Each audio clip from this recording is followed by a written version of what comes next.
he'd be busy enough doing his radio show, but now he got to try come and invade First Take. Take over First Take. Ain't happening. The crew is in the house. Molly's right next to me. Hey, hey. She's looking quite dapper, needless to say. So am I. First Take's in the house right now. We're going for two. We're going for two, and we ain't stopping. Got to keep earning it. I don't think it's any aspect of me that thinks what I've done last year means anything. I got to go do it this year. I'd do anything known to man to get in a Super Bowl. Them coming off title, prime time, set for the perfect stage. You got to start the season the right way. The first biggest game of the year is Thursday night.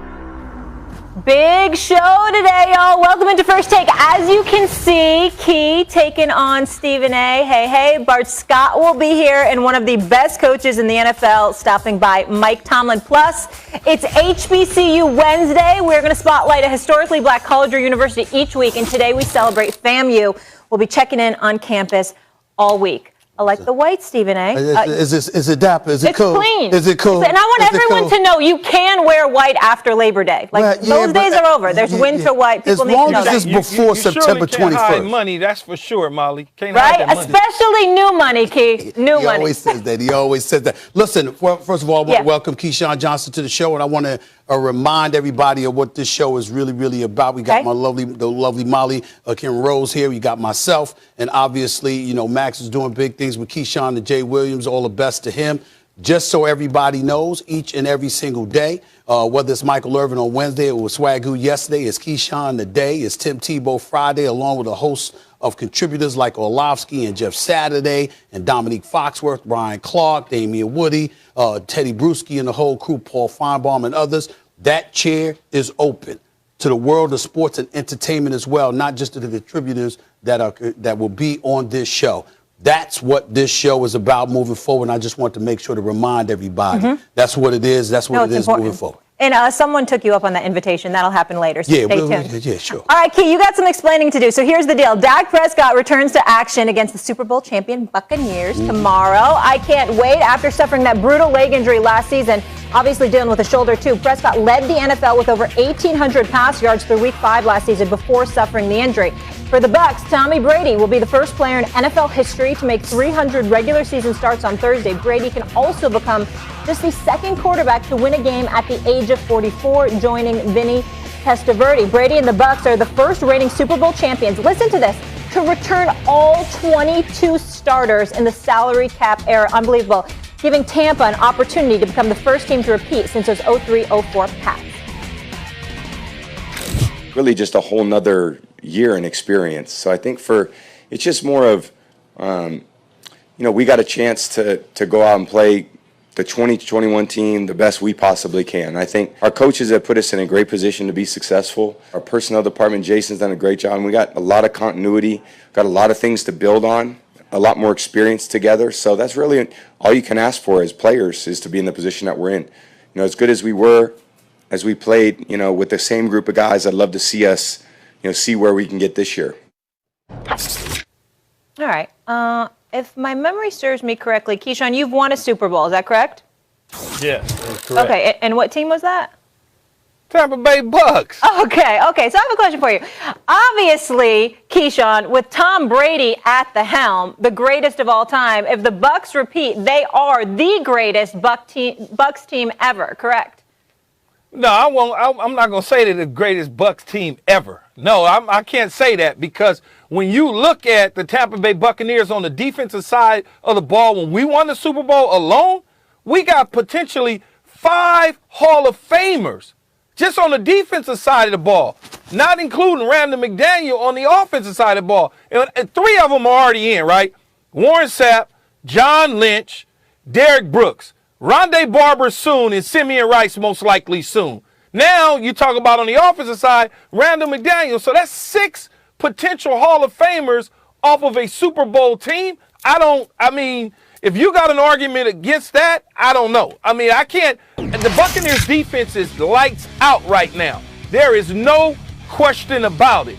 But that ain't the same type of defense as that Hall of Fame defense that I was on. It's not the same. I'm not even going to elaborate anymore. Well, first, allow me to elaborate, Keyshan Johnson, because let me tell you something about the blasphemous words that just came out of your mouth.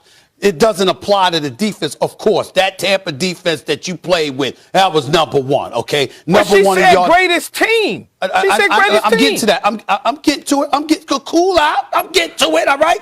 You had the greatest. You had you're number one in points allowed, number one in yards allowed, number one in passing yards allowed, and you were a top 5 defense against the run. The defense was sensational. Simeon Rice, Warren Sapp, and the crew, even Alshon Singleton and those ones. I remember. I got that. But we talking team. And team-wise, this Tampa Bay defense is big time. And offensively, no disrespect to you, the 1,000-yard receiver for the Super Bowl champion Tampa Bay Buccaneers back in 2002. But your offense wasn't this offense. I mean, Brad Johnson wasn't Tom Brady. Hold on. I'm not finished. Hold on. Can I finish my point? Can I finish my point, man? Can I finish my point, okay? They had you, and I'm just looking through the roster. I'm just taking the liberty of looking through the roster right here, right? They had you. Your second leading receiver was Keenan McCardle, okay? Your Michael Pittman had him damn near 500 yards receiving out of the backfield. You got Joe Jaravicius, all right, he had about 423 yards, and some dude named Ken Dilger. I'm sorry. I'm thinking Mike Evans. I'm thinking Chris Godwin. I'm thinking Rob Gronkowski. I'm thinking Antonio Brown. I mean, come on now. Your offense wasn't this offense. Let's pump the brakes now.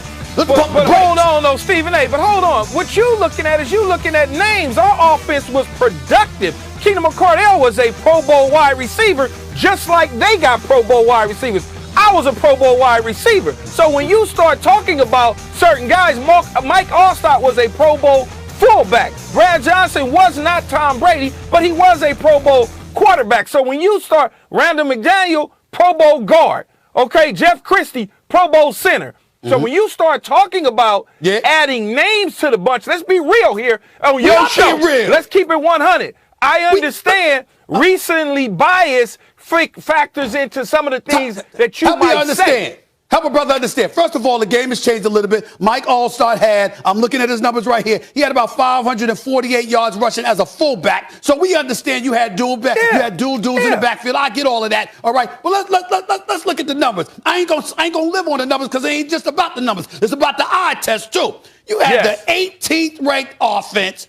You were 24th in yards. You had the 15th ranked rushing attack. We didn't need to do nothing but hit when we needed to hit. Listen. Excuse me. Ronald Jones and Leonard Fournette last year were nothing to sneeze at, all right? And again, the receiving corps, they had you, bro. But the other cats that you had with you don't compare to the crew that's in there now. Keenan McCardle was ridiculous. Put some respect on K-Mac's name. Respect him? I'm just saying Keenan missed time. I mean, he ain't Keenan missed time that year. But he did carve up the Raiders in the Super Bowl when he came back. All right, so that's let's be honest. That's where we're going. You mean the Raiders that were distracted because their top offensive linemen? No, they were. Stop. Where was he in Mexico? Where was he in Mexico? And they were distracted. You mean that team? So we won because we won the Super Bowl because they missed a center? No, I'm saying they were a bit distracted. They weren't themselves, and y'all took advantage and wiped the field with them. I get all of that. They got what they got to come up, and I understand that. But let's not act like your crew, your personnel compared to this. They are a very good team and ridiculous, right? But when you try to balance out, much like you said, that wasn't our offense. Okay, they got more prolific offensive weapons. Well, we just throw our defense in there. We said team, so let's balance it out. Okay. We got six Hall of Famers, potential Hall of Famers on that team. 6. Okay. And if I played longer instead of 11 years, who knows where that would have taken us? All right, well, listen, we ain't talking about you. You Keyshan. I'm just saying, I just want to put it in context. I got that. I want to put it in. I'm talking about the rest of your crew. Let's put some respect, but let's not try to sit up there and sprinkle them with flowers and all of that stuff like they were on this level. I'm saying if you talking about Brady and that crew on the offensive side, why can't I talk about the defensive side of our team? Because this defense right now is a top 8 defense in the National Football League, and they were top 3, top 4 in the last half of the season. That Tampa Bay defense, your offense collectively couldn't mess with these boys. Stop it. Stop it. Our offense couldn't mess with that defense? No, your offense couldn't mess with this offense, meaning when you compare the two, your offense wasn't on this level. All right, y'all. We've got to agree to disagree. Final words here, Different Keyshan. system, though. It's a different system in how they run things, I'm going to give him that. He knows it's a different system. Right. But Keyshan, It's a different system. when he got It's not that smirk on his apples to face, apples. that's him going like this. Damn, my boy is right. No, that ain't me doing no I don't damn. think that's what he's saying. You're I not think going to in talk Stephen your A's fan base world, into that's believing what's you won happening. this debate. You're All not right. getting ready to do that. Can not we carry to me. on, please? Gentlemen, we got more to get to. Jeremy Fowler on ESPN.com put out a list predicting this year's award winners. One of the surprises was the NFL execs voted Lamar Jackson. After leading the NFL in total QBR in 2019, Jackson took a step back in 2020 with fewer touchdown passes, more interceptions, and a lower completion percentage. One area Jackson could look to improve is against blitzes. He threw 6 pass TDs against the blitz in 2020 after throwing 21 in 2019, the most by any quarterback in the last 15 seasons. I'm glad we have a former wide receiver to ask this question to. So, Keyshan, I'm going to start with you. And when I say, is Lamar Jackson an elite quarterback, I'm talking about, is he the kind of quarterback you would want to be catching passes from? Absolutely. And I'm not just saying this because I'm on the show and about Lamar. I wouldn't mind catching balls from him. Have you seen, and if you haven't, Stephen A. and Molly, do the research of the quarterbacks that I played with. Would I like to have played with Joe Montana? Absolutely. Or Aaron Rodgers? Right. Absolutely. Right. But that didn't happen. You have to do what you can with a guy like Lamar Jackson. And yes, he may be the most polarizing guy because here's what I would say. People don't like his style that like traditional passing quarterbacks. They don't understand what a Lamar Jackson gives you, a two-way go. And I tell this to people all the time, Stephen A. I say, look, if you break down numbers, and I told you that a passing quarterback had 40 touchdowns combined, you would go, wow, that's great. If I told you Lamar Jackson had 1,000 yards, 20 touchdowns, 3,500 yards in the air and 20 touchdowns, you would say, well, he didn't do this or that. But it's all the same numbers when you boil down, when you look at the wins. The problem that Lamar has right now is he hasn't been able to get over the hump. He started off fast in his career. He's won an MVP. He's won a playoff game. He's gotten them in the playoffs, won the division, and people are looking for more when guys like Patrick Mahomes have delivered more. If it wasn't for that throw by Jimmy Garoppolo in the Super Bowl, would we be still talking about Patrick Mahomes the way that we do? You got to be fair when you start having these conversations about elite quarterbacking. Yes, he's not Patrick Mahomes. He's not Aaron Rodgers, but he ain't chopped liver either. First of all, ain't no shade on Lamar Jackson. The brother can play, and he's a former league MVP. We know the brother's not a scrub. That's not this conversation. The conversation is the word elite. And here's where Keyshan lost the argument. Okay. 2 seconds into his soliloquy. 2 seconds. You know what he said, Molly? What? You know what he said, y'all? Let me quote Keyshawn Johnson. I wouldn't mind. I wouldn't mind catching passes from him. That's what he said. Yeah. Those were his words. Do you hear right. That's a wide receiver, an all-pro wide receiver, a Super Bowl champion wide receiver saying, I wouldn't mind. That'd be cool. Catching passes from him. He lost the argument right there. Yeah. Because at the end of the day, here's the reality. We know that Lamar Jackson is an electrifying athlete, a playmaker at the quarterback position, the only quarterback in history that ran for back-to-back 1,000-yard seasons at the quarterback spot. He is special. The problem is, when you call yourself an elite quarterback and you bring that conversation into the direction of moi, my number one criteria is, are you an accurate thrower of the football, particularly under pressure? I'm not talking about scrambling out of the pocket where you ain't got nothing in front of you and you zipping the pass here or there. And I'm not trying to say he can't throw from the pocket and he hasn't made good throws from the pocket. What I'm saying is Lamar Jackson has yet to prove that he is an elite passer. And if you are not an elite passer, you are not an elite quarterback. Period. Let me play devil's advocate. Has he had the right help around him, the right weapons to catch passes? No, he has not. Stephen A, he has not had the right situation. On top of not having the situation, it's right for the Baltimore Ravens. Damn what you think he should be.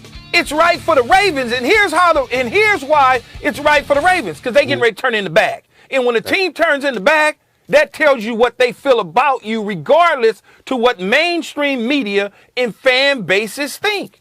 Okay. Well, I would respond. I have a retort to that argument that Keyshan Johnson just made. See, he lost the argument again. Damn what we think. Doesn't quite work that way, my brother. Doesn't quite work that way, okay? Because let me tell you something right now. Keyshan Johnson. You understand what I'm saying? That Keyshan Johnson radio show in the morning with 4 hours. That's why all of those guests are flocking there. You know why? Because they care what the hell Keyshan thinks. That's why. And let me tell you something right now. When you're sitting up there as a football team, I thought, correct me if I'm wrong, Keyshan, Mr. Super Bowl champion, I thought it was about the chips. I thought it was about winning. Excuse me. It is about the chip, and he's going to get there. This is going on his 4th year, Stephen A. This 4 years in, man. Hold on. Actually, it's only 4 years in. Hold on. Keyshan Johnson, I didn't say he would never be elite. I did not say that his career is over. I did not give any kind of indication that there is a period to that sentence. You have given indication that he is not a throwing quarterback. You did give that indication. All right, let me ask you this, Stephen A. Yeah. What if he had Tom Brady's weapons? What would you expect from him this season if he had those type of receivers? I would expect the numbers to be greater. Okay. He would certainly throw for 3,000 yards. He only threw for 2,700 yards last year. Had 26 touchdowns. 9 interceptions, something along those lines. This is what I'm saying about Lamar Jackson. Lamar Jackson, during the regular season, you escape the pocket, you make things happen, you fling that football. Yeah. When the playoffs arrive and everybody ups the ante, which Keyshawn knows a hell of a lot better than me, the bottom line is this. Things intensify, and what they do is focus on you doing what you do worse. And in the end, the kind of things that are available to you in the regular season ain't necessarily available to you in the postseason. And as a result, we find out who he is. I think that Lamar Jackson is a great, phenomenal talent who's a good quarterback. But when we say elite quarterback, elite with the quarterback position cannot be attached to one another until you can throw that football accurately under duress. Period. Yeah, and that is going to happen, Stephen A. and Molly. They went out and retooled their offense. Yeah. Too bad Dobbins got hurt. They just signed Le'Veon Bell to try to maybe fix that problem. But they drafted Rashawn Bateman. They have Boykins there. They went and signed Sammy Watkins. Now, all of a sudden, Hollywood Brown. Sammy got to stay healthy. That's all he got to do. He just got to stay healthy. And they also are putting him underneath the center when predominantly he's been in the gun. So they are putting an emphasis on making the passing game better. I am not a Baltimore Ravens fan. I'm just giving you facts. That's all I'm giving you. They went out there and they went out there and got 2 receiver coaches that most people that know football and know that position will say Keith Williams and T. Martin know what the hell they doing at the receiver spot. Well, Keyshawn Johnson, with all due respect, you didn't give me facts because you said this is what he's going to do. It's not a fact. It's your perception of what is going to happen. No, it's a fact of what they just did. Work with me. Hold on. It's factual they retooled. No. Sammy Watkins, Hollywood Brown, all of those boys, signing Mark Andrews to a new contract extension. I get all of that. You've upgraded your personnel. We don't know that's going to work. Upgrade because you assume it's going to be better. We don't know a lot of things about a lot of players until it actually happens. But this is all based on what we see with our eyes. Our eyes tell us. My eyes tell me, as you like to say, as an NFL all-pro trained guy, I look at it with my eyes and I say, oh, they're going to be okay in the passing game. They're going to be all right. Okay. They're going to be okay. Saying to you, and therefore, he'll be okay. And I'm saying to you in the AFC North, you got Cleveland and Pittsburgh waiting for you. I don't know about that. You got New England, Miami, and Buffalo in the East. I don't know about that. You got Indy, all right, in the South with Tennessee. I don't know about that. You got KC and the Chargers in the West. I don't know about that. That's all I'm saying. All right. Stephen A's eyes giving pause. Before we wrap this up, though, let me ask you this, Stephen A. He lost another one. Outside of Tom Brady or Aaron Rodgers, who do you consider elite in terms of quarterbacks right now? Tom Brady. And Aaron Rodgers. Brady, Patrick Aaron Mahomes. Rodgers, Russell Wilson, Patrick Wait, Mahomes. hold on, Key. I'm asking Stephen A. because I want to know who's on his Patrick list. Mahomes, Yep. Russell Wilson. Okay. Let me really think about that here. Because they're when we talk about greatness, elite. It's very limited. I give it to like 4 or 5 dudes. All right, fair enough. Key, you're adding anyone to that list? See, I like Derek Carr, but that's just me. Oh my That's God! me. You said that I publicly. like Derek Did you Carr. just say that on national TV? Yes, I did. And I've been saying it, since day one. 3 years ago, he was an MVP candidate till he got hurt. Was. John Gruden came in there 4 and years changed ago. up everything. 4 years ago. Yeah. John Gruden came in there, changed up everything, and he ain't missed a beat. They're not losing because of him. They're losing because of the damn defense. Oh, we might need to continue this later. Whoa. I understand that. I actually like Derek Carr. He's no scrub. I'm not trying to imply that. But I just want to be clear. When I said elite. I want to be clear. Hold on. Stay with me, Keyshan. You ain't going nowhere. Hold on. When you say elite, and we brought up Patrick Mahomes, Russell Wilson, Tom Brady, Aaron Rodgers, you're saying on national television that Derek Carr belongs in that conversation? I like Derek Carr for that. I don't care what people think. I like him. Despite not playing the best. Do you know who the best receiver he's ever had? Ever. Do you even know? No. Amari Cooper, not the tight end Waller. Amari Cooper has been his best receiver. Okay. He hasn't been with Amari Cooper, what, in 3 years? Come on, man, stop, Stephen. Let's just pause for a moment. That. Let's just marinate on what just happened. We might revisit the subject a little later, and Keyshan can elaborate further. But something is wrong with Keyshan. Let's just take something is wrong with me. Time out. No, let me get into a commercial break, please. All right, guys. The two teams from this city, the Giants, Keyshan's former team, the Jets, which has the brighter future, will be. The Lakers are seen to be front runners of this year's championship. But how do you think this team will come together and win with star veterans such as LeBron James and Anthony Davis, and with additions Russell Westbrook and Carmelo Anthony? And who do you think will be called to take the last shot in the clutch game situation?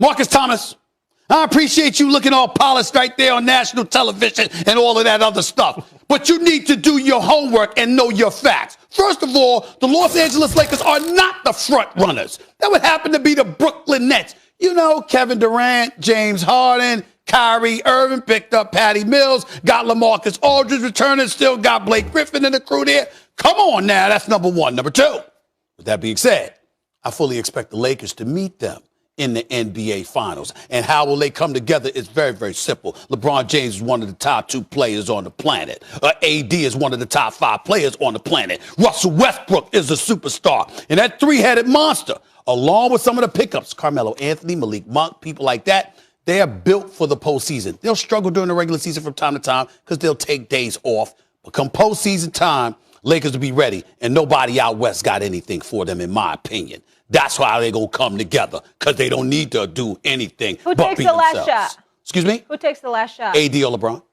Okay. AD or LeBron. All right. Very simple. Marcus, thank you so much. Great question, and I appreciate your professionalism. Much respect there. Yeah, you're a little tight. Got to loosen up. It's all good. From Stephen A. HBCU, we got flavor, Marcus. You can loosen up a little bit, but go ahead. He's got a bright future, okay? He does. Got to give him some advice, Marcus. So yesterday, Stephen A. uttered infamous words. Get at me. And Bart stepped up, taking some issue with something you did yesterday. What? Do I get to interrupt just for a second? I guess. Well, welcome to the show. Appreciate it. Got to get on him for a second here. What's my problem with him right now? Wait. Hold up. Oh, come on. Come on, man. What? Come on, man. He You looks got Damian nice. Woody contaminating you thinking it's all right. Woody be slouching. Come to me for the fashion advice. Right? You look nice.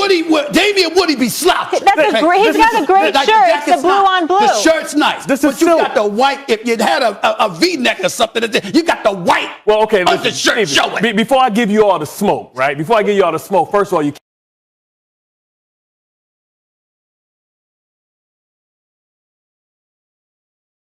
And this is my biggest thing, Bart, and this is in all seriousness, bro. This is what I think people are missing. And I'm not knocking any shade on Buffalo. I like them a lot, and I'm a fan of Josh Allen. We got to take into consideration that last year was really his first really good year. Yeah. Okay? And off that, he got a $258 million contract. Baker Mayfield actually had more good seasons than Josh Allen thus far. Last year was Josh Allen's first really good season. That's number one. Number two, even though we look at Sean McDermott and the job that they're doing, and that defense in Buffalo is real, and we get all of that, you had one target in Stephon Diggs. That's what you had, okay? I think Belichick, when you consider the fact that last year was last year, and this year you got some manpower back into the mix, and you got a prototypical quarterback that's more suitable for your system with Mac Jones. This is a guy that played at Alabama.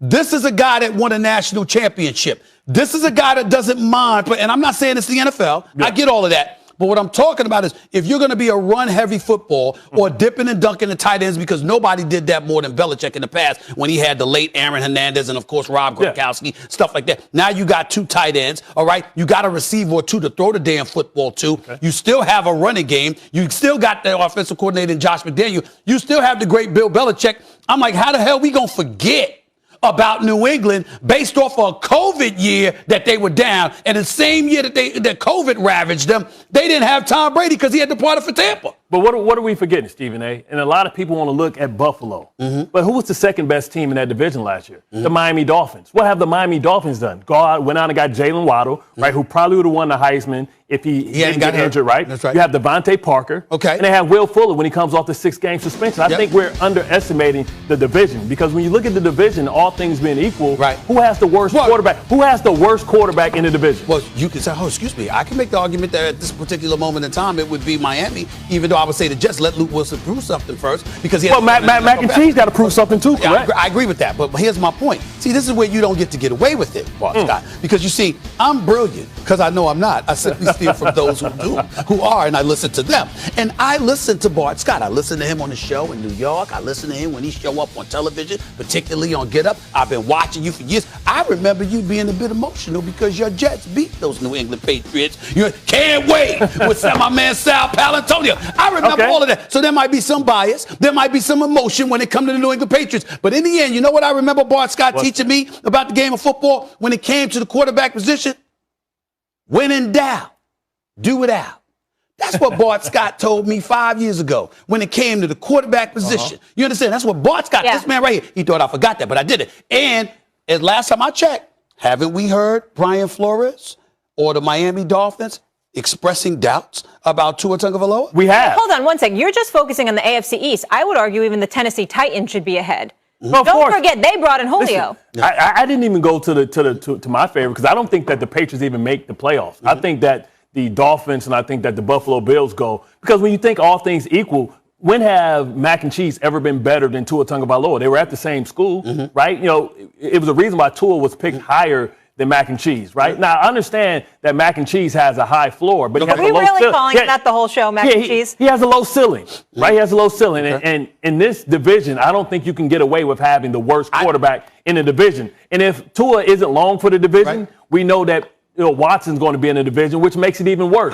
I mean, bless you. You think about, Josh Allen. Josh Allen's only 25 years old. He's not going anywhere. Zach Wilson has more talent. Now, I understand that Bill Belichick is a great coach, and they should fundamentally be able to win games. I just don't think without the big bad wolf there anymore, Tom Brady, that you can't go and get away with just average quarterback play. Right? And he doesn't have any great receivers on the outside of the I can't argue against that because it remains to be seen. I don't think he's going to be average, but I feel you on that. My flip side to it is that we've seen Tua have issues. Yeah. And my point to you is that all of that stuff you brought up in terms of Waddle or Devontae Parker and all, if Tua ain't the dude, you got a problem. You got a problem. And when we talk about the AFC East, the reason why I had the Patriots instead of a team like Tennessee, I'm looking at the AFC East being the division that it historically has been, even with the Patriots' dominance. It wasn't just about Tom Brady. It was about coaching. They found ways to beat you. They just do it. But it's not the same division, Stephen A. It's a way better division. Hold on. We could say it's a new day. My point is last year doesn't count to me because of how unorthodox the season was due to COVID. So then this season is what's going to show me who's really legit. So you can't judge Tua then, right? Because Tua was coming off of surgery and he didn't get an opportunity. Now he's going to know the playbook. Now when you think about all things being equal, who has the better defense? The Patriots got 2 lockdown cornerbacks.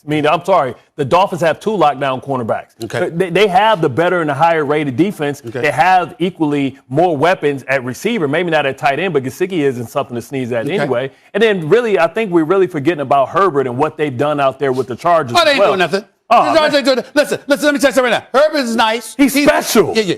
But he's playing for second place in his division. We know this.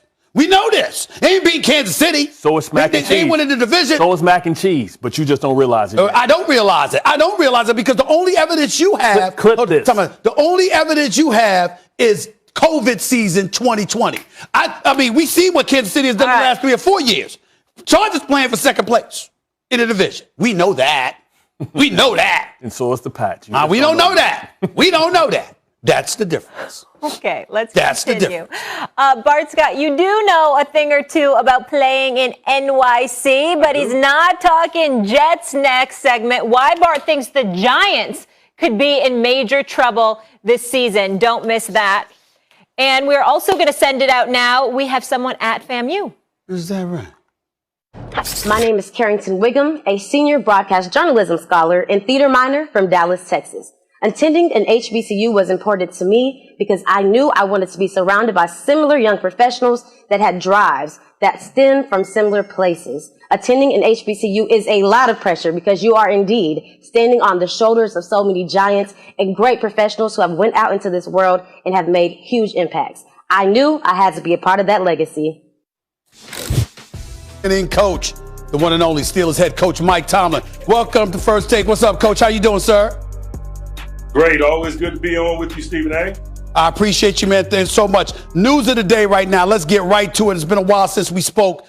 TJ Watt, a lot of questions as to whether or not he's going to be available this Sunday over his contract situation. What can you tell us about what's going on with TJ Watt and whether or not he'll be available this Sunday? You know, I am hopeful. I'm not in the negotiations, but I'm close to it. I know that it's been moving. I understand that we're in the 11th hour. Usually these things transpire in that way. I don't know where we are within that 11th hour, 11:15, 11:45, or what have you. But I'm optimistic, man. I always generally got an optimistic attitude. I know he's a quality player and a really good man, and we're always interested in doing long-term business with people like that. So I'm optimistic that it's going to get done. I'm optimistic that you're going to see him in uniform this weekend. But we're still in the midst of negotiations. Coach, you're known as a player's coach. You obviously have great relationships with a lot of the players. I know business is business, and obviously you leave it to management to handle those things from time to time. But how involved do you find yourself getting from time to time when it comes to a player of this magnitude, knowing how important he is to the success of the franchise? You know, I'm into managing him through the circumstances. I think that's the best road or the best role that I can play. It's a troublesome time for players, man. He's a competitor. He wants to play. And so I work hard to manage him through that, to make sure that he's hearing the things that he needs to hear. He's supported in those ways, that from a physical conditioning standpoint, he's ready to go when business gets settled, et cetera. That's my role in it. In terms of direct role, in terms of sitting across from the table from one another and talking numbers, that's not my bag. Coach, let me transition to your quarterback, Ben Roethlisberger. Obviously, for the most part, had a pretty decent season as far as I'm concerned last year, but he tailed off at the tail end of the season. Obviously, y'all lost in the playoffs to the Cleveland Browns. There was retirement contemplated, at least according to reports. But Ben Roethlisberger is back. What kind of season are you expecting from him this year? Man, quite frankly, man, I'm expecting great things. I think the coolest thing about this whole 12-month process is immediately after the season, he was very definitive in his desire to play from the moment that game was over. And I think his actions and his preparedness have kind of reflected that since. He's had a really good camp in preseason. He's in tune every day. He's having fun. He's doing a great job of not only playing the position of quarterback, but leading the young guys that we have in our offensive unit, man. We're scheduled to play some young guys this weekend and beyond. I think he's embraced that element of it and is really acting as a mentor in a lot of ways, formally and informally, in terms of being a component of the development of the young guys. So I'm expecting big things from him like I'm expecting big things from all of us. Do you expect this season to be his last? Has he given you any indication as to whether or not that would be the case? Hey, I know one thing. He's seen more seasons than he's going to see. And so I think he has that mentality, and I think I got that mentality, man. We're enjoying 2021. And we'll look at 2022 and beyond at the end of this one. For guys like him and for guys like me, we both kind of long in the tooth, man. We've been on the job a long time. I understand that. Coach, let me ask you this question. I'm looking at Ben Roethlisberger, looking at some of his numbers. He threw the ball last year 608 times, fresh off of elbow surgery. As you reflect on that, was that a mistake that he threw the ball that much? And is that something that's going to be different this year? Or do you feel like, it was the right thing to do? Hindsight is 20/20, but in the midst of it, we knew it was a mistake. But we did what we had to do in order to keep the train moving. Our run game was not up to snuff a year ago. We struggled in that area. We struggled to stay on schedule when the run component was a significant component of what we did. So we had to lean on them. And largely it got us out of stadiums. But as you all know, we weren't able to finish in the manner in which we would like to. And so there's consequences for that. Consequences that we understood then and consequences that we understand now. Hopefully we're not in that lane as this season develops this year. I know we're not planning to be, and I know we're not building our program to be in that area. Coach, I love the fact that y'all drafted Najee Harris out of Alabama. I was praying that he would land with you guys, obviously, and he definitely did. But there's still questions as to whether or not your running game will be stout because so many people look at this squad and the concern is the offensive line. What can you tell us about how you're feeling about your offensive line going into this season? I tell you, 22 is not a concern. He is everything that we expected him to be. Not only from a talent standpoint, but an approach to business standpoint. He is all business. He's a competitor. I'm excited about infusing him into our scheme and watching him impact the running game in a very positive way. But as you mentioned, the bulk of it does fall on the offensive line, and we're challenging them in that way, and they're embracing it in that way. We got to be better than we were a year ago. I fully expect us to be, and they're working with those intentions day to day.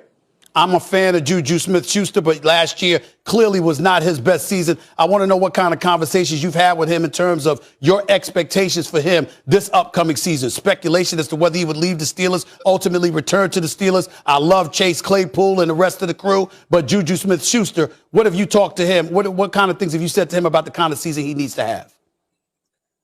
Something that I could share with you all that's significant. He's a leader of the group. He's a young guy. But he's the most experienced guy in the group, and he's a leader of the group. Guys like Chase Claypool, Deontay, James Washington. We got a really talented and deep group, but Juju's the elder statesman, and there's responsibility that comes with that in terms of day-to-day approaches to work, to educate them in terms of what's professional and what's expected, how we face and push through adversity. He has experience in all of those areas that he's capable of sharing with others, and I think it's reasonable to expect him to do it. He's a tremendous team player. His talents are his talents, but I'm equally as interested in some of those type contributions here in 2021. Coach, I'm not going to get into the defense because I expect it to be elite, especially if TJ Watt returns. I'm just going to leave it at that. But before I let you go, I'd be remiss in neglecting to ask you about your approach to this season in regards to COVID-19, COVID protocols. Last year was a real tough year. You've got the NFL putting in these protocols, etc. I want to know what your thoughts are about all the things that have been implemented and the expectations that players themselves should be vaccinated and putting themselves in the best position to be available for this upcoming season, sir. I think, first of all, I framed it to our football team that it's a challenge, but it's fair because it's a challenge for all of us, meaning all 32 teams have to combat it. And so I want us to combat it relatively well. By that, I mean, I want us to be in position where we utilize the inconvenience of the circumstances as a winning edge for us. And largely, our guys have done that. Vaccination hadn't been a large discussion with us. The vast majority of our group has been vaccinated, not only through summer training, but even dating back to the spring. We haven't had to talk a lot about that. We've got a can-do attitude as it pertains to rolling with the punches of the ever-changing protocols. About every few days, man, we get a new memo. Hey, man, whatever that memo says, we're going to do, and we're going to do it in the right spirit. We're not going to let it dominate our day, and we're going to try to keep our collective energies focused on the football business. Man, we're all blessed, man. We get an opportunity to work. We're all getting challenged through the pandemic, but we point out people that are in the service industry within the last 12 months or so that didn't even get an opportunity to work. There are some disadvantages in terms of the things that we have to deal with, but we are getting an opportunity to pursue our hopes and dreams and do our jobs. And so we try to maintain that perspective. We try to maintain a can-do attitude. We try to attack the protocols. We want to make it a winning edge for us. And that's our general attitude. And so far, so good. But obviously, week in and week out, as we deal with the issues pertaining to it, we all, meaning us, the Pittsburgh Steelers, and everybody in the NFL, are going to have their work cut out for them. Coach, appreciate your time. Thank you for making time for me right here today on First Take, my man. Go handle your business and win like you always do. Thank you so much. Pleasure, sir. All right. Back with more First Take in a minute.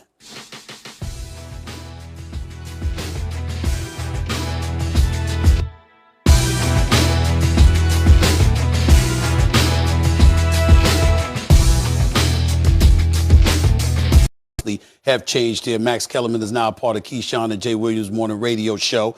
Here with me is going to be Keyshan. It's going to be Marcus Spears. It's going to be Michael Irvin. It's going to be Swagoo, obviously, Marcus Spears, Ryan Clark, Dan Orlovsky, Jeff Saturday, Mina Kimes, Kimberly Martin. The list goes on and on and on. We'll have a whole bunch of people on the show. Plus, that chair's open. Many people have been trying to get at me for years in the sports world and the world of entertainment, athletes, coaches, and beyond, wanting a piece of me. Well, chair's open. Everybody been talking, acting like they want to get at me. Bring it. I welcome the challenge anytime. That's what I wanted to say. Let's move on to the show.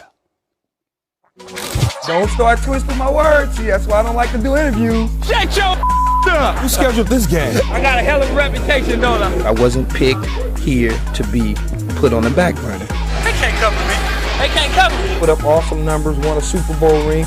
What more can you ask for? All that screaming. What can you do? I mean, there's nothing you can do. You can't do anything. There's nothing. We can't do. We couldn't throw. We throwing interceptions. Just, man. All right, somebody's got some explaining to do. All right, Key, we know all wide receivers get that bad rep that they're the biggest divas in the NFL. You might have heard that once or twice in your day.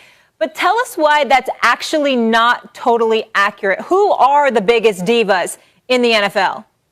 For my money, it's the quarterbacks. Clearly, it's the quarterbacks. You've got to see them every single day, not just in press conferences, mimicking what the coach told them to say. You got to see them in the locker rooms, how they move around, how they do things. And receivers, yeah, they're divas if that's what you want to call them. Why? Because we're on an island. We're out there by ourselves. We depend on 11 other people to get us the football. 11 meaning 10 plus the offensive coordinator to decide on whether or not you're going to get the football. So the moment that we look like we're frustrated or we have a certain swag to us, we're divas. But quarterbacks can ask for the highest money.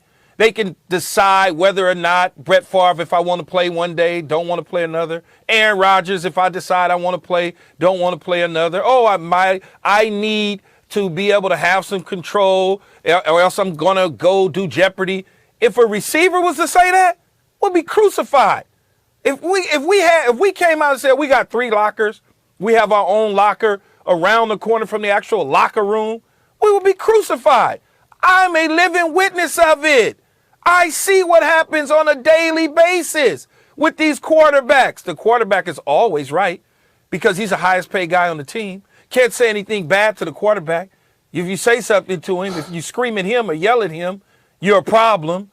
They always got to have the look at his pretty face, his hairstyle. Oh, what about his suit? All diva stuff, everything. In fact, I played with Tony Romo in the Dallas Cowboys. Tony Romo, one of the most diva-ish dudes that I've ever been around at that position. And he wasn't even starting at the time. I think Tony might have even been on the practice squad. Major diva, though. Well, I know you just waiting to jump in, Stephen A. Go right ahead. I cannot believe that you, of all people, Absolutely. Keyshan, we started off the segment showing you your first touchdown. I'll never forget it when you ripped off your helmet and slammed it and just started going crazy. The book was titled to give me the damn ball. You sat up there when Vinny Testaverde got hurt because you had championship expectations. You was trying to go to the back to the AFC championship game. Okay, and what happened? You had a situation where Vinny Testaverde goes down. Game 1, you go out there, you like, we could do this right, we could do that right.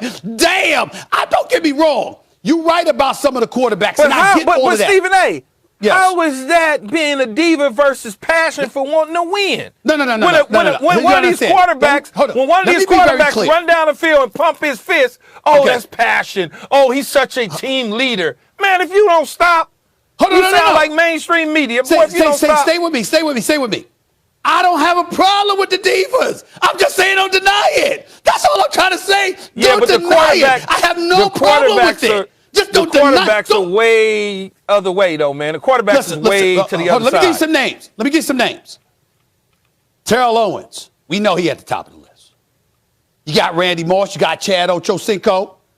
Okay? You got people looking at Odell Beckham Jr., stuff like that. Don't get me wrong. I'm not hating.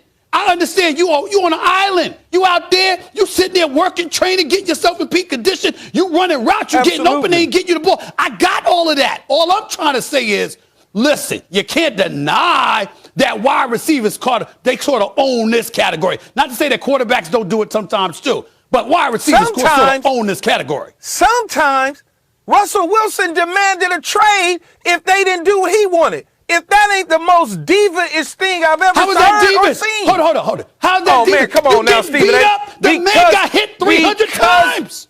Stephen A., if a receiver had demanded anything, I demanded to get the ball. The whole NFL world wanted to blow up and run me out the league.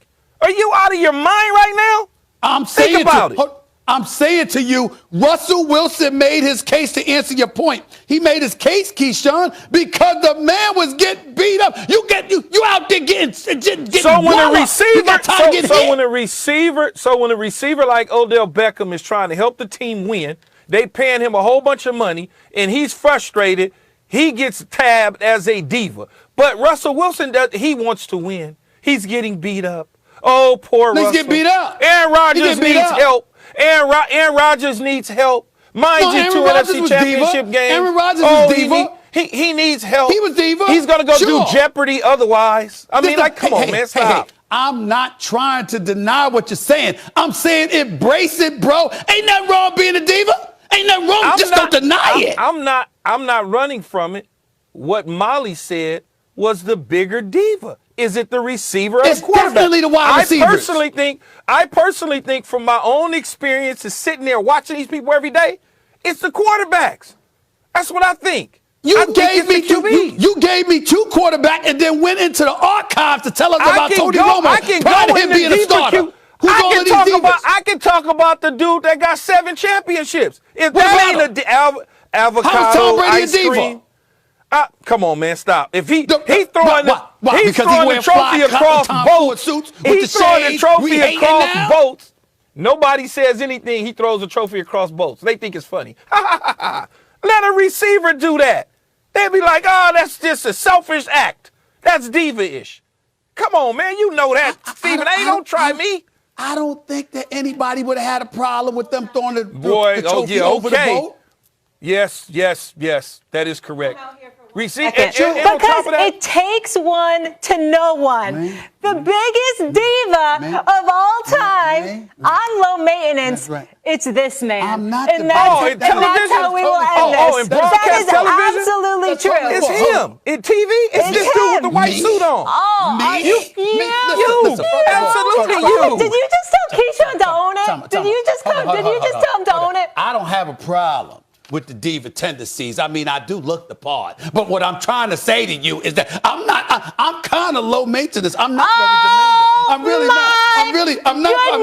You're going to sit up here and lie to the American people that you are low maintenance? I'm not very demanding at all. I don't and then you're going to tell Keyshan to own it. I can't. Let's go to break. I don't think so. Let's go to break. I can't. Keyshan, you need to think about what just happened. You need to just think about it. You just need to think about it. Keyshan, we're going to pause. Man, I've seen your cars. Oh my goodness. Oh, we going there, damn. All right.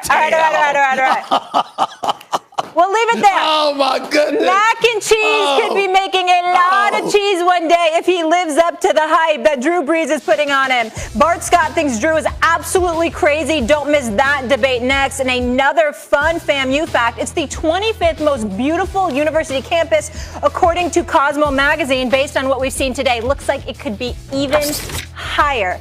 Take a look at this. Absolutely gorgeous.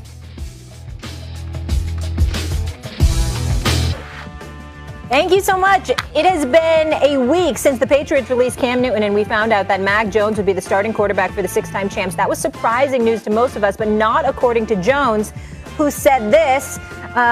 Listen up.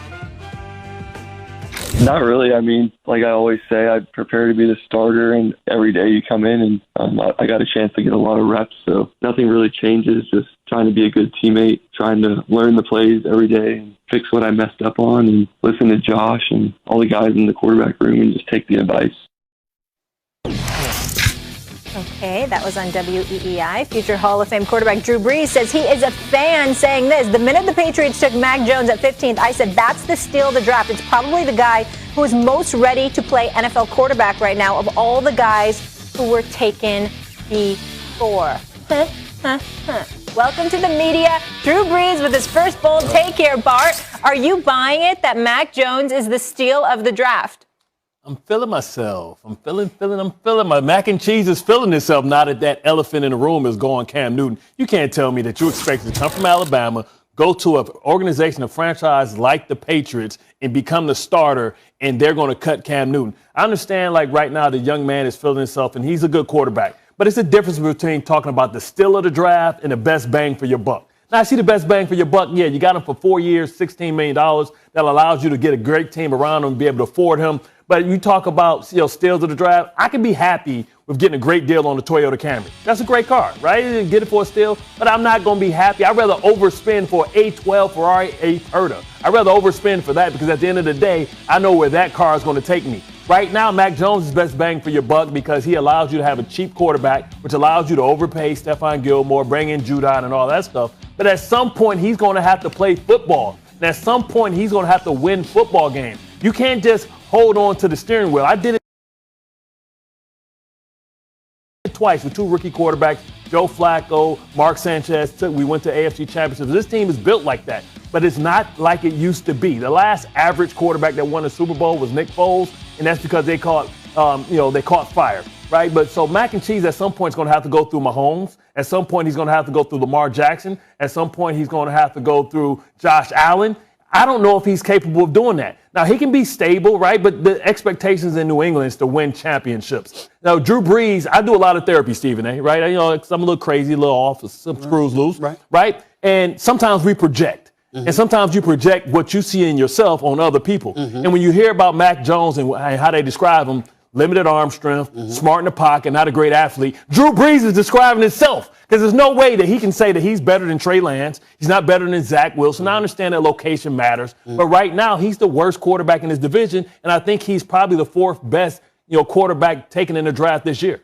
Well, first of all, a couple of things. Number one, because of what you just said in terms of Drew Brees talking about himself, that would make him qualified to make the assertions that he made. He's a future first ballot Hall of Fame. He's a Super Bowl champion, one of the elite quarterbacks we've ever seen. Definitely big on accuracy.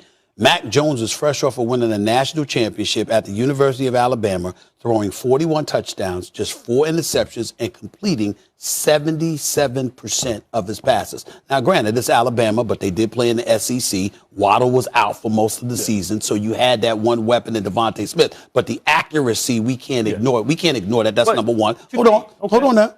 Not only can we not ignore that, here's where I make things interesting. When you talk about him being the steal of the draft, he's not talking about Mac Jones' talent. He's talking about the talent fitting the system he landed in. You see what I'm saying? Because we all know Mac Jones ain't no damn Trevor Lawrence. But what Trevor Lawrence got to work with in Jacksonville? All he got is Urban Meyer. And Urban Meyer can't play. He can coach. He can't play. You got Zach Wilson. He's in the New York Jets. What's your primary weapon? Who's that going to be? Jamison Crowder? I mean, right now, COVID-19, all that stuff, but what you going to have available to you? So we don't know that. You look at Trey Lance. Well, again, you got Jimmy Garoppolo there. Why was Trey Lance even drafted? Primarily because Garoppolo can't be trusted because of his durability. He can't stay healthy, okay? So that's really what that's about. And so when you look at Mac Jones going in there, you say he's feeling himself. Let's address the big elephant in the room. If you are a quarterback, and you throw with accuracy, Bart Scott, why would you be worried about Cam Newton? I mean, no disrespect. Cam Newton is a stud athlete. Cam Newton is a former league MVP. Yep. Anybody in the NFL that I've ever met respect him. I love the brother. I respect him. By the way, he's got a great cigar bar in Atlanta. You got to go check it out. It's right down the block from the stadium. It's beautiful. His name dropped you. They'll let me in? I'm just telling you. That's right. That's all. Tell them I sent you. They'll let you in. Ain't no problem. But the cigar bar is real. Cam Newton Cigar Bar in the ATL. I strongly suggest anybody go there when they in town. I go every time I'm in town. Now, having said all of that, I only have one issue with Cam Newton. His accuracy, as you well know better than me, because you know your football, has always been lacking.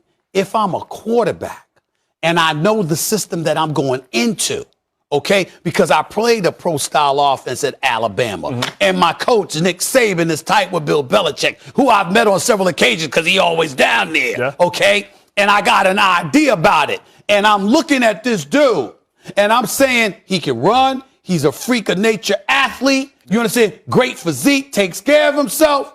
But when it comes to throwing that football, I think I could take him. That's not far-fetched for a guy. Now, if you go into New Orleans with Drew Brees there at the time, that's different. You go into New England with Tom Brady there, that's different. You go into Green Bay with Aaron Rodgers or Kansas City with Patrick Mahomes, that's a little bit different. But if you are going to a system where you know they want you to throw the football and throw with accuracy, and the person ahead of you is Cam Newton, what's wrong with him being confident he could take him? I feel you, but be careful what you wish for. It all depends on what offense, McDaniels wanted to run, because I thought it was an opportunity, because what Cam Newton allows you to do is play 11 on 11. It's nothing that Mac Jones can do that. They should have used Cam Newton like a used car. Right? You throw the trash in the back, you smoke cigarettes in it, you don't care because you ain't keeping it. It wasn't a long-term solution. But now everything is on the shoulders of Mac Jones, because guess what's behind him? Brian the Destroyer, Hoyer the Destroyer is gone, right? Jared Stidham can't play dead in the country western. That's right. So if he struggles, it's going to be on him, and it's going to be a long season, because the expectations in New England is different from any other place. Come on, boy. See, listen, at some point, he's going to have to play football. At some point, he's going to have to play football. I feel you on that, but you're getting a little bit beside yourself, because you know good and damn well that when you talk about a support system, he has that. Yes. So let's understand, it's a difference between, okay, we need you to make plays. Between that and we just need you to do your job. In New England is the one place where we just need you to do your job. Don't beat yourself. Listen. Don't beat yourself. Steven, know that. Listen, Steven, it's going to get a lot different, man. Forget all these it's levels to this. I got you. It's levels to this. I understand. And right now, he's going to have to do more than just carry the team, because without Stephon Gilmore, you can't guarantee How that long those is Stephon Gilmore? 6 weeks. 6 weeks. So he's going to have to win. And guess what? Yeah. Remember this. Circle week 4, because week 4 is coming. Oh, yeah. Terrific time is coming to town. For that. We're not sitting here acting like New England going 6-0. You just said they're going to the Super Bowl. No. I have number 5 on your list. They number 5 on my list. That don't mean they're going. Only 2 teams playing the Super Bowl. That's a 20%. You gave a 20% chance on your list. According to your list, that's 20%. I gave a 20%. I checked the math. I think they win the division. And when you win a division, you probably get a home field game in the playoffs like they did in years past. Something along those lines. That's all I'm trying to say. I don't got them going to the Super Bowl or anything like that. Welcome to Tennessee. Welcome to Tennessee Titans. Okay, you can say that. And what I can say to you is Ryan Tannehill. Now, I like Ryan Tannehill, and I know you got Julio Jones and A.J. Brown there, but my mentality is... King Henry? Listen, I'm talking Bill Belichick. I'm talking Bill Belichick. Okay. Listen, I'm talking Bill Belichick. All these disciples don't fear that, because, listen, in your mind, the psyche is, we've never seen him do it without terrific time. You heard Asante Samuels the other day. Right. Bill's just a record. I don't agree with him, but he should know better than me, because he was in that locker room. Vrabel's a good coach, too. I know. Vrabel's a very Vrabel outbilled Bill in the playoffs the other year. Vrabel's a very good coach. I like him a lot. But I will remind you, I ain't getting this out of thin air. I listen to analysts, football players. I'm right here, Steven. Listen to me. I'm talking to you. Listen to me. I'm looking right at you. I've seen cats for years Bill Belichick's great. Even when Tom Brady said, Bill Belichick's great. Bill Belichick's phenomenal. Have you ever? Bill Belichick's great.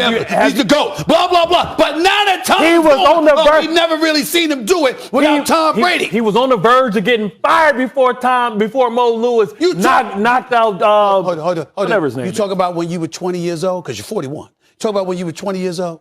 Quit reading my bio, Stephen A. You talk about when you were 20 years old? I mean, that's what we doing. Let's talk 11 about years that. in the NFL, Damn sure wasn't talking about being fired the last 20 years. That's how long it's been. Listen, we've never seen it done. So who's to say that it can be done? Well, all I'm trying to say to you we've never seen Bill Belichick. I'm listening to y'all talk about the greatness of Bill Belichick all of these years, but now we want to conveniently ignore it? Great doesn't make you a Super Bowl contender. It makes you a good coach. Okay. Okay. According to FBI, the Patriots have the 20th ranked offense this I ain't worried about season. that. And, wait, the 4th ranked defense. So we'll leave it on Don't worry about that. I saw better hands on the clock. Nelson Aguilar, good luck with that. All right. Which New York team has the bigger and brighter future? Saquon and the Giants or Zach Wilson and the Jets? The city is divided, and so are our debaters. Stay here. It's First Take.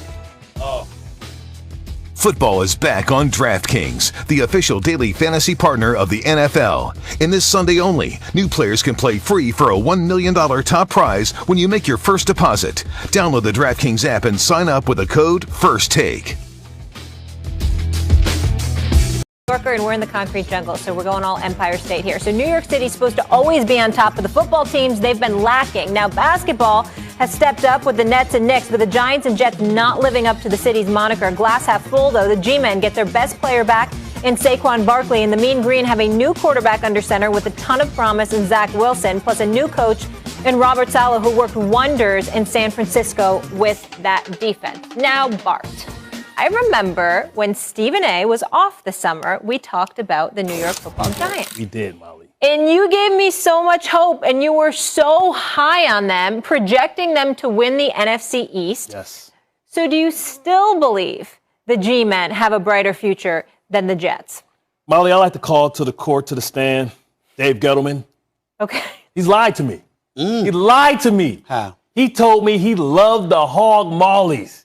He told me that Andrew Thomas was elite because he took him 4th overall. Before Wills, before Becton, before Worth. He told me that Saquon Barkley was generational.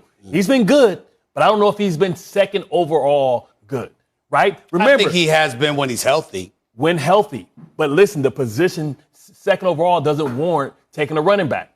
Remember what he also told us. He told us that there were no franchise quarterbacks in that draft. Who did that draft include?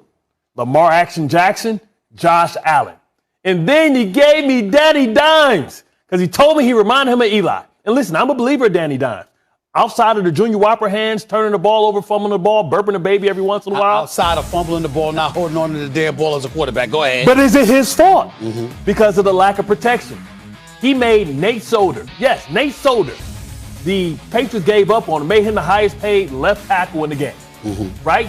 He told me that he didn't sign Odell Beckham to trade him. Then he traded him. He's lied to us. He's lied to you, Molly, Steven. He's lied to you, and he's lied to me. He told me this offensive line was rebuilt and it was better suited to be able to protect Danny Dimes so we could have a true assessment of what he was. And then we watched the Patriots, man. They don't have no elite pass rushers. I don't even know who the dude was. It looked like it was a turnstile. A turnstile. I mean, Danny Dimes running for his life. Right. I think Danny Dimes may be a franchise quarterback. I think he's elite. But we won't find out. He's going to be Ryan Tannehill. He's going to go somewhere else, and we're going to realize that they had Josh Allen, but they never was able to see if he was Josh Allen because they couldn't protect him. Saquon Barkley's supposed to have mutant blood, right? You take somebody 2nd overall, I expect Christian McCaffrey, right? He's going to have to be an alien. He's going to have to be Adrian Peterson. He's going to have to come back from that injury and show me 2,000 yards because they have the $15 million elephant in the room. Dave Gettleman, I don't know. He lied to you. Well, there's no surprise there. You know what I'm saying? He lied to some people in Carolina as well, and he botched up. I mean, the way they handled Josh Norman years ago, don't get me started with that. But here's the deal. Brighter future, I still would have to say the Giants right now. Oh, really? Yeah, and I'm going to tell you why. First of all, you just finished talking about you still believe in Danny Dimes. I do. All right? A lot of people believe in Zach Wilson. We know that he's bereft of weapons at this particular moment in time. You don't have the weapons necessary if you're the New York Jets on the offensive side of the ball. We ain't seeing, I don't see anything there. Okay, so that's number one. Number two, if you're looking at Danny Dimes, what did they pick up in the offseason?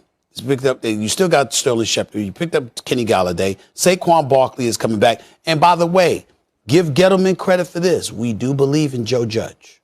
We do. We do. We like him. His second coach. I understand that, but he still got him. He's there. And so Robert Saleh, we'll see what happens. I believe he's going to be good. I think he's going to do a good job. Do you believe in Joe Douglas? I don't know. He has to. I don't know. And that's what I'm saying. That's why I'm rolling with the Giants. Because I feel like, at this point right now, you got a coach like Joe Judge. You got a piece like Saquon Barkley. Danny Dimes is no scrub, okay? I'm looking at it from that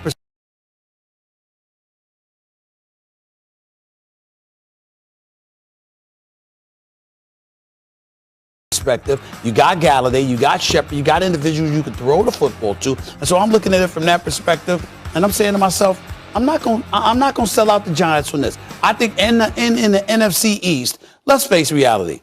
It's 17 games now. Yeah. Okay, not 16. We know that in all likelihood, you need 8 or 9 wins so you can win the division in the NFC East. That's just who they are. And so as a result of that, we could see the Giants battling for playoffs the last 2 or 3 weeks of the season, just like they were last year. Yeah. I don't rule that out. You don't believe in the Washington football team? You don't think they... No. I think Washington's defense is elite. I think the offense is suspect. We'll see where Ryan Fitzpatrick, if he's got any magic. Dallas Cowboys offense is big time. Their defense is trash. Okay. Let's see if that's going to change, okay? I'm just talking about last year. So Washington had the defense. Dallas has the offense. The Philadelphia Eagles don't have much, okay? We all know the wholesale changes they needed to make. I think the NFC East is wide open, even though I still say the Dallas Cowboys should win a division because their offense is just that high-powered. They should. Whether they will or not remains to be seen. I'm just saying, when I look at that, you're the one that told me about Buffalo. You told me about Miami. I did. I'm telling you about New England. Where the hell does that leave the Jets? But what's the question? Molly, what's the question? Brighter future. Brighter future. Are we talking about present? We're not talking about present, I'm sorry, right? We're talking about future, right? And what the Giants have failed to do is to build the basement. They have no foundation. Hold on. This was a team that was built off hog molly. What basement? Defensive line, offensive line. What basement does the Jets have? Becton, Avere Tucker, Moses. Those are the building blocks, the foundation of that offensive line that had Damon Woody, Nick Mangold, and the Brigastar Ferguson. Also, he has 2 first-round draft picks next year. And I would argue that Corey Davis is an elite number 1 receiver. He only went for 1,000 yards last year. Yes, he did. Mims isn't a disappointment, right? I feel like Lawson, when he comes back being healthy, the Jets have, I believe, arguably, if Lawson wouldn't have got hurt, probably one of the best defensive lines when you think about Quentin Williams, Sheldon Rankins, who's a former Pro Bowler, and Carl Lawson, who was ready to have a breakout year, and Franklin Myers, who's a guy that's going to have a breakout year. You talk about Blake Martinez versus C.J. Mosley. C.J. Mosley, people forgot. He's a 4-time Pro Bowler. Yes. Well, wait a minute. It's not that they forgot it. It's that was a while ago. Well, No, don't get slick. Wait, what we're saying is C.J. Mosley, don't get me wrong, man, respect to him and what he has accomplished. Okay. Last time we saw him. How much does he have? How much does he have in the tank? He's only 29 years old. Last time we saw him, what did he do? Yeah. He had a touchdown and a pick in 1 half of football. All right. Who is the better coach? Ooh, that's tough. That's tough. Because Saleh's unproven. You tell me the foundation. That's where I'm going. And I ain't trying to cast no shade on C.J. Mosley because I know the brother could ball. Yeah. Don't get me wrong. But at the end of the day, when we say foundation, when you talk about the building blocks, I'm like, to me, it starts with your coaching. It does. And I like Joe Judge. I like what I've seen from him. Well, they got better every week as far as I was concerned, at least until the last season. Well, it's unknown with Saleh. We don't know what he is. We know what he is as a coordinator, but we damn sure know what Joe Douglas is and what he's been able to build where he's been. I would also tell you that this is the same Jets organization that hired Adam Gase. You know he's high. You know he showed up to his press conference high. Well, that's because Peyton called. Listen, we're going to stop taking Peyton's call. That's what we're going to stop doing. That's what I'm trying to say. All right. Adam we got Peyton Manning blocked. And I don't know whether he showed up high or not. He just looked high. I can tell you that much. But in the end, now Douglas came in after. You still have Pat Shermer, too. Like, you can't just dismiss they did hire Pat Shermer. Yeah. I think we both in trouble. So all our hopes still hang on the Nets here in New York. That's pretty much what everyone's telling